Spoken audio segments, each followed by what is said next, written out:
So Adam, tell us a bit about yourself and what you're doing at the moment in the IT industry. Okay, well, I was lucky enough to get a double degree. I hold a master's degree in electrical engineering, computer science, and focusing on artificial intelligence and advanced networking. So I've been very lucky in the industry to lead a large number of research programs and very commercial entrepreneurial projects at that too. So I've been blessed in that regard. And I've obviously had to do a lot of hiring of people. And when you're running your own business, of course, you have to constantly keep yourself up to date with all the skills and trends that are emerging. So the topic I'm prepared to talk about is employability, and essentially looking at how IT people may prepare themselves for a future in which none of us really know what will happen. So when you're not sure about what will happen, you pretty much have to prepare for anything. And to do that, you have to be very careful about specializing too much in any particular field. So we generally see there are two major parts to our ongoing education, our continuous education, and they are specific tool sets, specific skills, and then that broader knowledge, the more primitive base knowledge that the industry requires. Now, in IT, an example of a tool set might be, say, a front-end React. Okay, you learn how to use this specific tool to be able to code whatever, say, a client or what you may wish to build. And then there's the back-end side of things where you have to think, well, how might I create algorithms to implement what I need to do? What are the data structures? What are time zones, for example? A lot of that underlying knowledge you want to read up on and learn before you suddenly have to come across it overnight. All right. We see a lot of people having to recode things because they weren't prepared for some of the stuff they weren't sure of. Like, again, time zones. Internationalization is a big one. You spend all this effort creating some code and then find you have to now perhaps have users in China that need simplified Chinese. Okay, so the more you learn in that knowledge base of yours, the better equipped you are to, and the ideas and the knowledge lasts for much longer too. And Adam, you talk a lot about people in the IT industry that actually brand themselves with the tools that they use rather than keeping themselves open.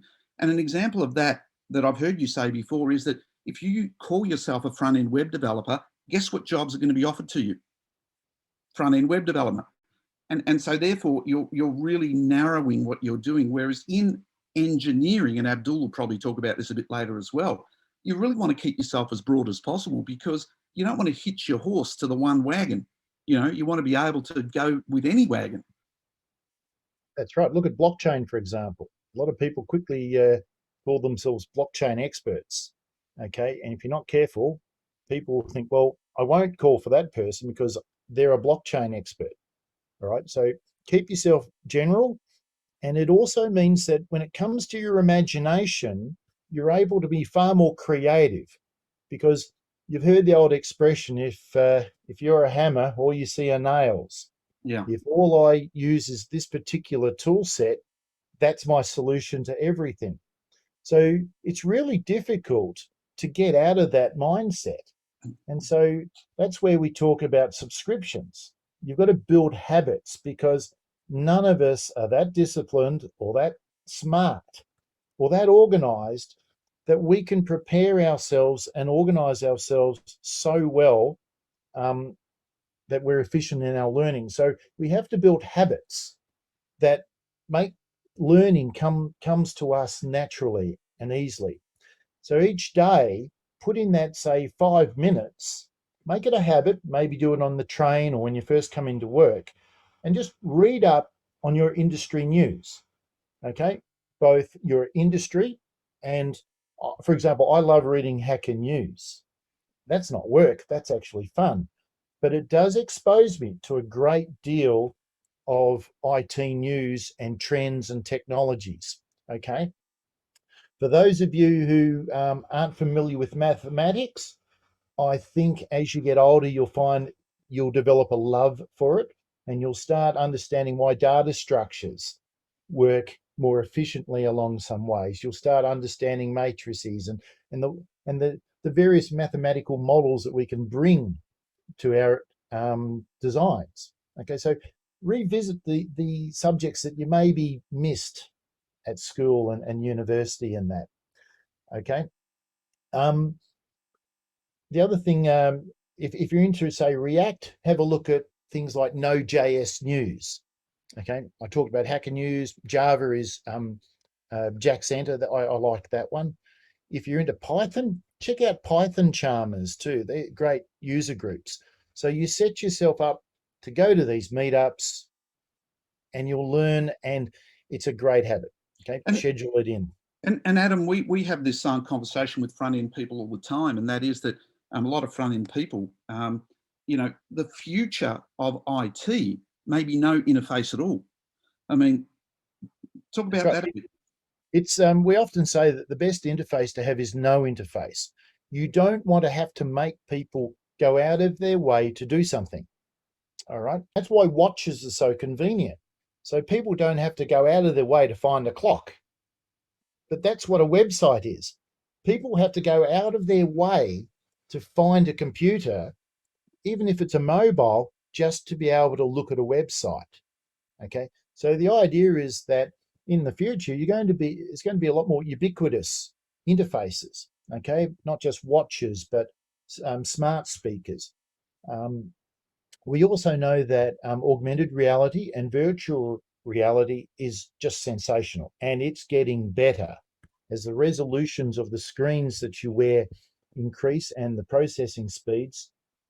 You're going to see some amazing stuff. And for many of us, we look at the Oculus Quest 2, we look at the Steam VR of that, and we can definitely see where all this is heading. To be able to wear glasses, have virtual monitors everywhere, and it suddenly means that you're no longer having to look at things in a 2D fashion. You can now start looking at things in a 3D fashion. So user interfaces, not just for PCs, have to start considering an interface that you can walk around. Okay. Um, And so, Adam, why this stuff is important, and this is why international students need to be aware of this, and why they need to subscribe to Hacker News and all of these wonderful outlets where they can get little sound bites of information about what's happening in the industry, because it's forever changing. And again, in my business, Outcome.Life, we've placed 7,000 students into internships on behalf of universities. And so often we get told by an employer, it's not so much about what the student knew, but what they didn't know.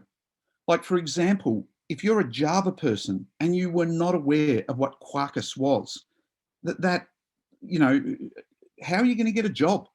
yeah, I wouldn't like to think that if I visited a doctor, that doctor stopped reading medical journals the Wow. day they left their medical degree.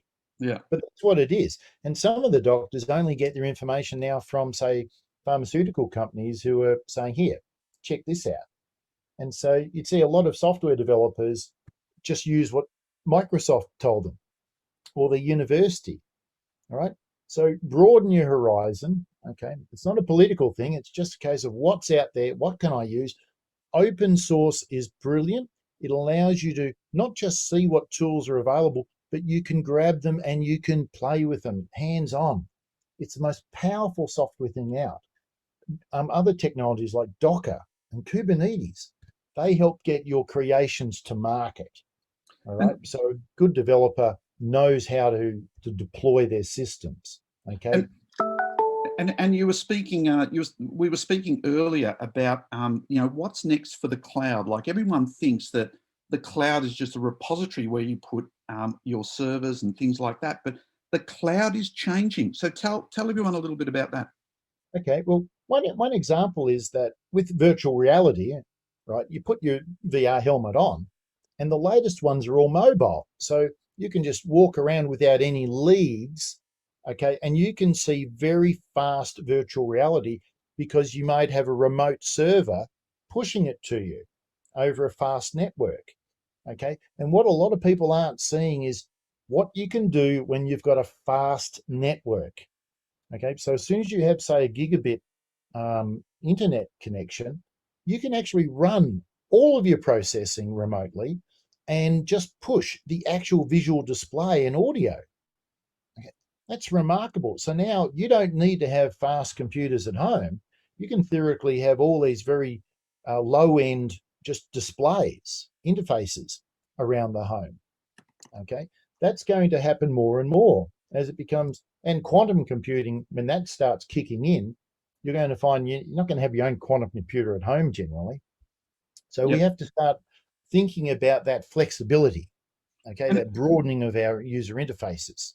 and Okay. And by the way, current mechanism which does this now, Google Homes, right? yep. You've got a powerful computer. The interface is just dumb directly at you.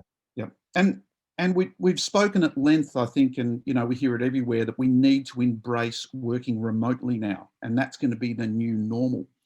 But I don't think people realise the gravity of how the world is going to change. Suddenly, not only will you be able to work remotely, but now, and this is really important for local people here in Australia, as well as international, and people overseas looking to work for companies here in Australia, you now need to start marketing yourself globally.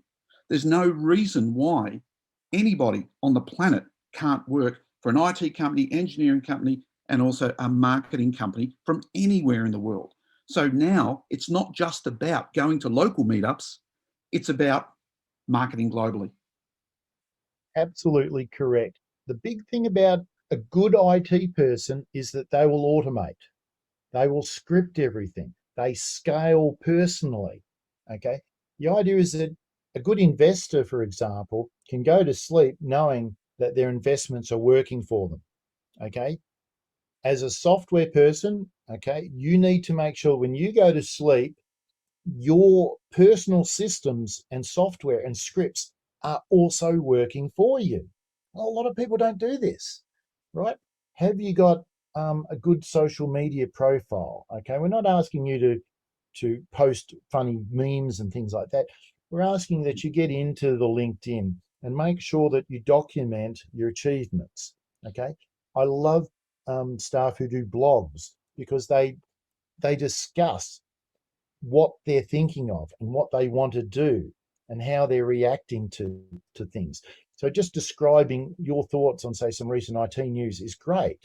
And by putting your thoughts into writing, it helps you clarify how you see things as well. And Okay? and what about GitHub, Adam, as a repository for your portfolio? Absolutely. I love it. You want to build up your folio, and it builds up over years too. So as you're learning, say, open source projects and testing out techniques and so forth, put it on GitHub. Don't keep it all private. Okay. The best developers are those who share more than they receive. Push it all onto GitHub, right? And all of a sudden, that's going to start getting people seeing you. They search and they find you while you're asleep. People will read your blogs while you're asleep. They will try to connect to you on LinkedIn. They will see you as a thought leader. And it doesn't take too much to be a thought leader in areas which are extremely new. All right. Get into these areas, flush them out, discover and play with them. Okay. Don't just sit on the sofa and let it come to you. Experiment. Adam, speaking of sofas, what happened a day or so ago on Facebook that every IT person should know and talk about? Which, again, if you bring this stuff up in an interview with a company, I'm guessing you're going to end up getting the job. God, I was using one of the latest Oculus Quest updates, and surprise, surprise! Now you can now scan your living room sofa into the actual home thing, so that you can now just sit on your sofa. It appears in your 3D world. You can sit on it. Great. We're going to see a lot more of that. To be able to just walk around and say, "Oh wow, I've virtualized the keyboard." And why is that? And it sounds so irrelevant to some people, but imagine going to a meetup and you meet someone around our age, Adam, 100. early, late late 30s, early 40s, and you introduce what's happened, you will connect with people on a whole different level now, and connect with them on LinkedIn, catch up with them for a cup of coffee. This is the way to access the hidden job market where no one is applying. You're actually creating a job out of the people that you engage with.